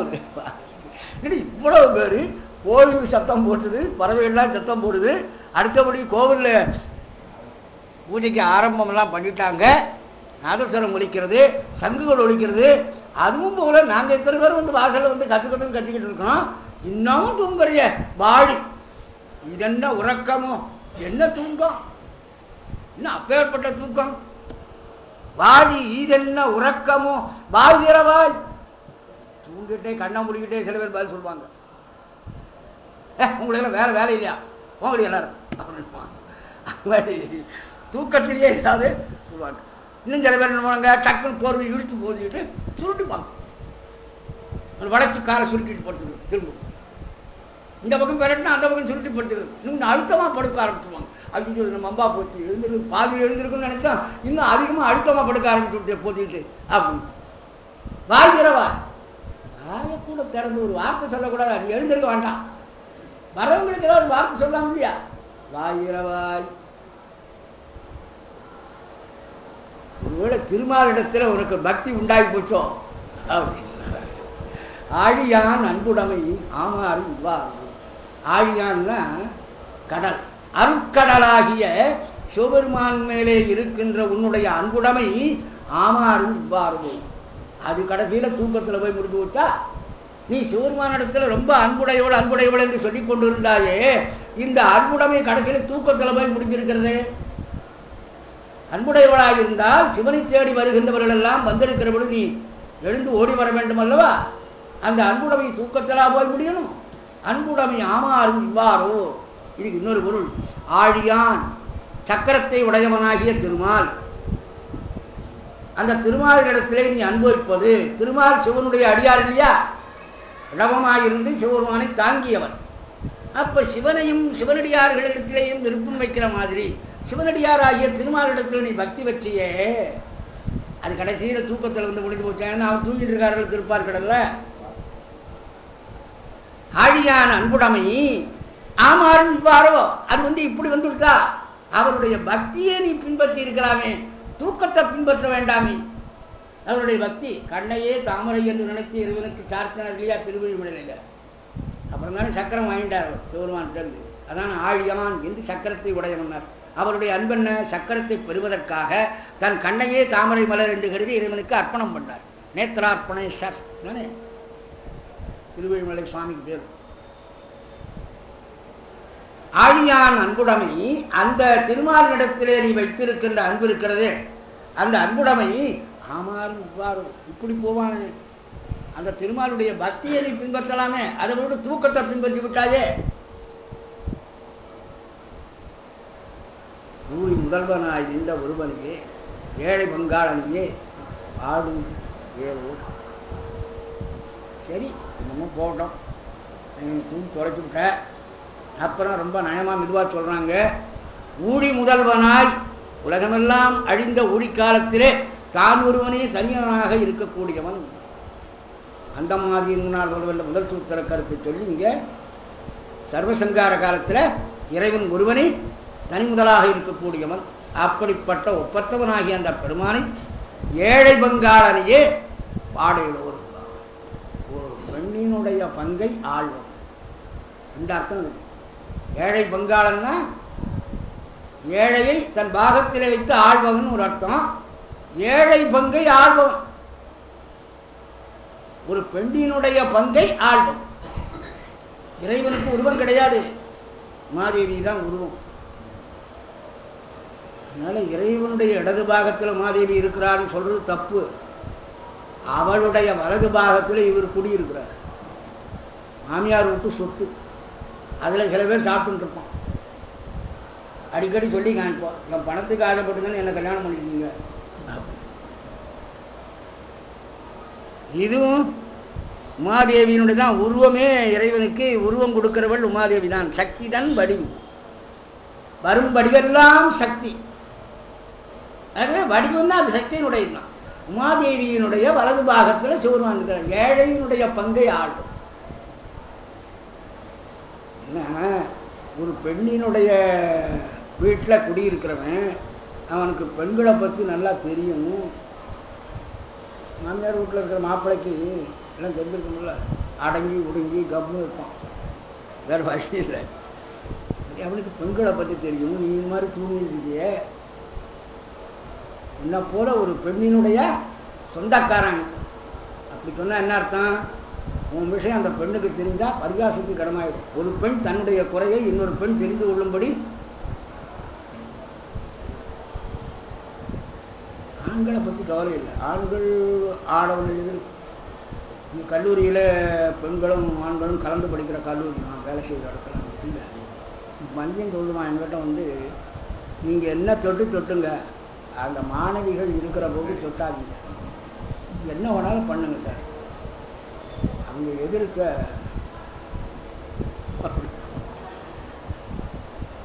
அதனால ஏழை பங்காளம் அவனைத்தான் நாங்கள் பாடுறதுக்கு வந்திருக்கோம்.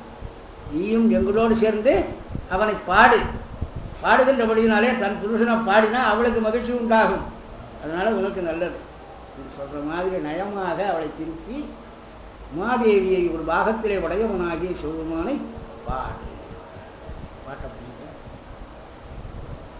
கோழி சிலம்பும் சிலம்பு குருகெங்கும் ஏழில் அடுத்த படம் முன்னை பழம் பின்னை புதுமைக்கு ஒரு வேர்த்தம் பெற்றையனே உன்னை ஆக பெற்றம் சீரடியோ உன்னடியார் தாழ்படிவோம் ஆங்கவரே பாங்காவோம் அன்னவரே எம் கடவார் அவரது சொன்னவரே ஒழுங்காய் பணி செய்வோம் இன்ன வகையே எமக்கெங்கோ நன்றியே என்ன குறையும் இல்லாமல் எதற்காக இந்த நோன்பை நடத்த இருக்கிறார்கள் அவர்கள் என்பதற்குரிய வேண்டுகோளை இறைவனுக்கு வைக்கிற பாடல். இறைவனை நோக்கி அவனை அழைத்து, எம்பெருமானே, எங்களுக்கு இன்னதுதான் விருப்பம், எங்களுடைய ஆசையை நீ நிறைவேற்றி வைக்க வேண்டும் அப்படின்னு கேட்கிறார். முன்னை பழம்பொருக்கும் முன்னை பழம்பொருளே, அதான் புராணம். புராணம் என்ப சொல்லிலே புராணம் என்று சொன்னால் பழமை, நவம் என்று சொன்னால் புதுமை. புராதனம் நவம் இந்த ரெண்டும் சேர்ந்துன்னா புராணம் என்று. புராணந்தான்கான் புரிசடை மேல் புனலேற்ற புனிதந்தான்கான். புராணம் புராதனமானவன், நவம் புதியரில் புதியன், புதுமைக்கும் புதுமையாக இருக்கிறவன் இறைவன். பழமைக்கெல்லாம் பழமையாக இருக்கிறவன். அவனை விட பழமையான பொருள் எதுவும் இல்லை. நாளைக்கு ஒரு பொருள் தோன்றுமானால் அதுவும் இறைவனுடைய தன்மை உடையதுதான். அப்ப புதியரில் புதியன், மூதக்கார்க்கு மூதக்கவன், புதியரில் புதியன். பிரகல்லாதன் இரணியனுக்கு சொல்லும் பொழுது கம்பர் பாடுகிற பாடு.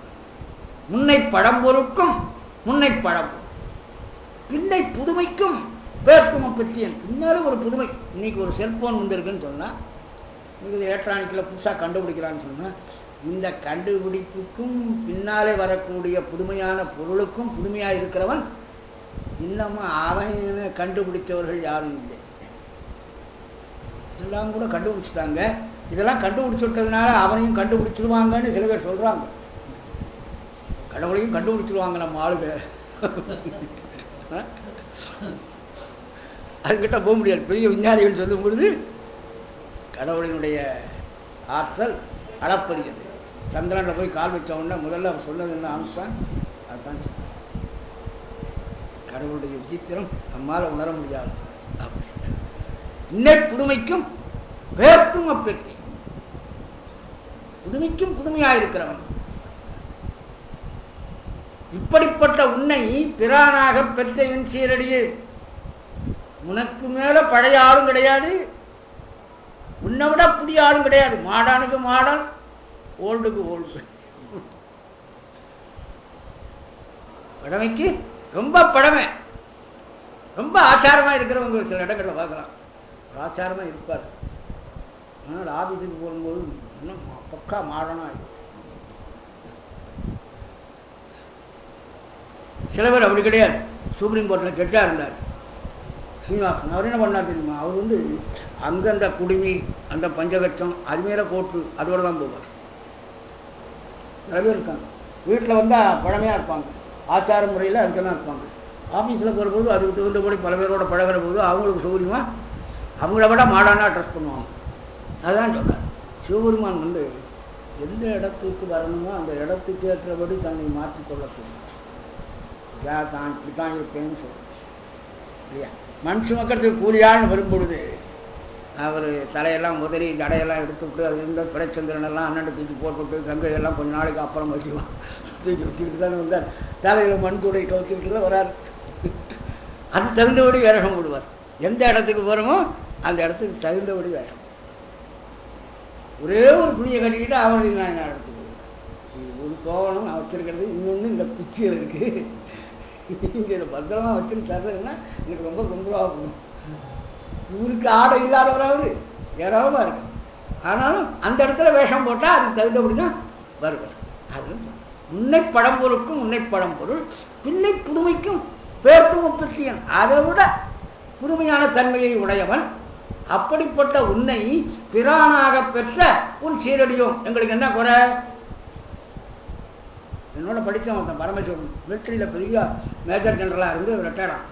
அவன் காலேஜில் வந்து 1 மாதம் இருந்துவிட்டு அதுக்கு மேலே இந்த தமிழ் படிப்பு நமக்கு ஒத்துக்காதுன்னு ஓடிவிட்டான். அவன் போய் விழுப்புரத்தில் போய் மிலிட்ரியில் சேரத்துக்காக போயிட்டான். உனக்கு போதுமான அளவு வெயிட் இல்லை போனா அப்படின்ட்டான். வந்த உடனே போய் ஒரு ஹோட்டலில் போய் உட்காந்து 10-12 இட்லியை மூச்சை குடிக்க வாங்கி தின்னுவிட்டு திரும்பி போய் இப்போ எடை போட்டு பாருங்க, கூட 1 கிலோ வந்து எப்படி கூட 1 கிலோ வந்தது. இந்த மாதிரி இவ்வளவு ஆர்வமாக இருக்கிறவங்க தான் சேர்த்துக்கணும்னு சொல்லி அவன் சேர்த்தாங்க. அவன் வந்து என்ன பண்ணுவான், சலவை பண்ணி சட்டையை கொண்டு சலவை பண்ணி சட்டை போடும். இதுக்காக மிக சிரமப்பட்டு வெண்ணாங்கட்டை கொடுத்து செலவு பண்ணி கொண்டே வைக்கும். அவங்க அப்பா என்ன பண்ணுவார், வேலாயுதம் பிள்ளை, அடுக்கல் வேலாயுதம் பிள்ளை உள்ள கவிஞர். அவர் என்ன பண்ணுவார், இந்த சட்டை பூரா தண்ணியில் நினச்சி புழிஞ்சு காய, செலவு என்னடா கெடுக்குது, என்ன கேடாம். அவரு பழைய இவன் மாடன்னு ரொம்ப இடத்துல இல்லையா, அதான் சொல்ல உன்னை பிரானாக பெற்றவரும் சீரடியும். மாடனுக்கு மாடன் சிவபெருமான், ஓல்டுக்கு ஓல்டு. நம்ம பேரில் அவருடைய கருத்தை திணிக்க மாட்டார் சிவபெருமான். நீ எப்படி இருக்கியோ வா, வந்தா போதும். பேண்டை போட்டுவிட்டு விபூரியை பூசிப்போம், பரவாயில்ல. விபூரியை பூசினா வேட்டி தான் கட்டணும்னு நான் சொல்லலை உனக்கு. சில பேர் என்ன பண்ணுங்க, அதுக்கு இதுக்கும் பொருத்தம் இல்லையேன்னு நினைப்பாங்க. அப்படியெல்லாம் கிடையாது. எல்லாரும் விபூரி பூசிக்கிறாங்க இல்லையா. உன்னை பிரானாக பெற்ற உன் சீரடியும், உன்னை கடவுளாக பெற்றிருக்கின்ற உன்னுடைய அடியும். அதனால உன் அடியார் தாழ் பணிவோம், உன்னுடைய அடியாருடைய திருவடிகளை தான் வணங்குவோம். வேற ஒரு ஜைனர்கிட்ட போய் கும்பிடுறது இல்லை, பௌத்தர்கிட்ட போய் கும்பிடுறது இல்லை. அந்த ஒரு உன்னடியார் தாழ் பணிவோம், ஆங்கவர்க்கே பாங்காவோம், உன்னுடைய அடியார்களுக்கு இதமாக இருப்போம். பாங்குன்னா அவர்களுக்கு என்ன வேணுமோ தேவை அறிந்து அவர்களுக்கு செய்து அவர்களுக்கு இதமாக நடந்து கொள்வோம். வைஷ்ணவர்கள் குடும்பத்தில் விசாரிப்பாங்க, திரும்பியணி பாங்காய் இருக்கிறதா. சில பேர் உட்கார முடியாது, அது அவங்க உடம்புல இருக்கிற சங்கடம். என்னால் உட்கார முடியாது, அதனால நின்று கொண்டே இருப்பாங்க. அது பார்க்கணும், உடம்பு ஒத்துழைக்க மறுக்கிறது. இந்த பாங்கு என்ற வார்த்தை சேக்கிழார் அடிக்கடி பயன்படுத்துகிற வார்த்தை. காரைக்கால் அம்மையார் புராணத்தில் காரைக்கால் அம்மையாரையும் பரமதத்தையும் சொல்லும் பொழுது, பாங்கில் வரும் மனையறத்தின் பண்பு விடாமையில் பெறுவார் அப்படின்னு காரைக்கால் அம்மையார் சொல்லுவார். அதே பரமதத்தன் எப்படி நடந்தோம்னா, பாங்குடைய நெறியின்கண் பயில் பரமதத்தருக்கு. அவன் கடை வியாபாரம், இந்த அம்மா வீடு சிவனடியார் விருந்தோம்பல் இதெல்லாம் இவன் விஷயம். இந்த அம்மா விஷயத்தில் அவன் தலையிடுறதில்லை. அவருடைய கடை வியாபார விஷயத்திலையும் இந்த அம்மா தலையிட மாட்டாங்க. பல குடும்பத்தில் பொம்பளைங்க வந்து அவன் ஆஃபீஸில் போனவங்களாம் மூக்க நுழைச்சிக்கிட்டு வீணான பம்பும் சண்டையும், அவர் வேலையை அவர் பார்க்குறாரு, இவர் வேலை. இதான் பாங்கு, இதமாக நடந்து கொள்ளுதல். ஆங்கவர்க்கே பாங்காவும், அன்னவரே என் கணவர் ஆவார். அவர்கள்தான் சிவனிடத்திலே பக்தி உள்ளவர்கள் தான் எம் கணவர் ஆவார். என்னுடைய கணவராக வருவதற்கு தகுதி உடையவர்கள். அவர் உகந்து சொன்ன வரிசை, அவர்கள் மகிழ்ச்சியோடு சொன்ன கட்டளை எதுவோ அதை தொழும்பாய் ஏவலாக அவர்கள் இட்ட கட்டளையாக நினைத்து பணி செய்வோம். இன்ன வகையே எமக்கு எங்கோ நல்குறீர், இதை கொடுத்தா போதும், எங்களுக்கு வேற ஒன்றும் தேவை. அடியார்கள்னா அப்படின்னா என்ன அர்த்தம், எனக்கு கணவராக வரவர் முன் அடியாராக இருக்கும், பக்தி உள்ளவராக இருக்கும், நல்லா சாமி பக்தி அதெல்லாம் இருக்கிற மாதிரி ஒருத்தரை கொடுத்து, இதுதான் சொல்றார். ரொம்ப நல்ல விஷயம். அது வரும் கணவர் ஆவார். இந்த கணவர் என்ற சொல்லி இருக்கிறது ரொம்ப அருமையான சொல், பலமுறை சொல்லுது. கணவர் என்ற சொல்லுக்கு ஏற்றதாக பெண்பால் கிடையாது. அதே மாதிரி மனைவி என்ற சொல்லுக்கு ஏற்றதாக ஆண்பால். வயசு வந்தால் பழைய காலத்துலலாம் பெண்களை வீட்டை விட்டு அழைச்சிட்டு போக மாட்டாங்க. கல்யாணம் கார்த்திக்கு போகிறதா இருந்தாலும் கூட பெரியவங்க போவாங்க, வீட்டில் யாராவது வயசானவங்களை காவல் வச்சுட்டு நீ பார்த்துக்க, பாட்டியோட இரு, தாத்தா இருப்பார் பார்த்துக்க அப்படி சொல்லிட்டு போவாங்க. எங்கேயும் வெளியே அழைச்சிட்டு போக மாட்டாங்க. என்னம்மா இது ஒரு இடத்துக்கு கூட கூட்டிகிட்டு போக மாட்டேன்றேன்னு சொன்னால் எல்லாம் அவர் வந்து காட்டுவார். என்ன இவளுக்கு கண்ணாக இருக்கிறவர் அவர், இவள் பார்க்கறதெல்லாம் அவர் மூலமாக தான் பார்க்கணும். அந்த 12 வயசுக்குள்ள வயசுக்கு வரதுக்கு முதல்ல தான் வீடு அவளை அழைச்சிட்டு போவாங்க. மற்ற இடங்களுக்கு அந்த குழந்தைய அழைச்சிட்டு போகிறதே கிடையாது. அது காரணம் என்ன, அவர் கண்ணாக இருப்பவர். இவள் பார்க்கறதெல்லாம் அதுதான் கணவர் என்ற வார்த்தை. அதே மாதிரி மனைவி, வீட்டுக்கு உடையவள் மனைவி. அவன் இல்லாள் என்று இவளை சொல்றோம். அவனுக்கு இல்லான்னு சொன்னீங்கன்னா அவன் இல்லாதவன் பரதேசி ஆகிடும். அங்கே ஆண்பாலுக்கு பெண்பால் இல்லைன்ற மாதிரி பெண்பாலுக்கு ஆண்பால் கிடையாது. அருமையான சொற்கள் கணவன் மனைவி என்று அது ரெண்டு தான் சொல்லுவாங்க. அன்னவரே என் கணவர் ஆவார்னு சொன்னா அப்போ அவர் சிவபக்தி உடையவராக இருந்தா அவர் இவரை கோவிலுக்கெல்லாம் அழைச்சின்னு போவார். சிவனடியார்களுக்கு விருந்தோம்பினால் அவர் இடைஞ்சல் பண்ண மாட்டார். அடியார்களிடத்தில் அவர் வழிபாடு செய்வார். அப்போ அவர் எனக்கு எல்லாவற்றையும் காட்டுவார் என்றால் இறைவனாகிய உன்னுடைய புகழையெல்லாம் எனக்கு அவர் காட்ட வேண்டும். அப்போ அவர் உன் அடியாராக இருந்தால்னா என்னுடைய மனோரமம் நிறைவேறும். அன்னவரே எங்கனவர் ஆவார். அவர் கொண்டு சொந்த பரிசை தொழும்பாய் படி செய்வோம். இன்ன வகையை எமக்கு எங்கோ நல்வதியில் என்ன குறையுண்டிலோ ஏறோரும். இதுதான் எங்களுடைய விருப்பம், எங்களுக்கு வேற ஒன்றும் வேண்டாம் என்று சொல்லுகிற இந்த பாடல் அவர்களுடைய வேண்டுகோளை எடுத்து முன்னிட்டு விட்டார்கள். இதுக்கு மேலே அவர்கள் நீராடப் போகிற காட்சியை பின்னால்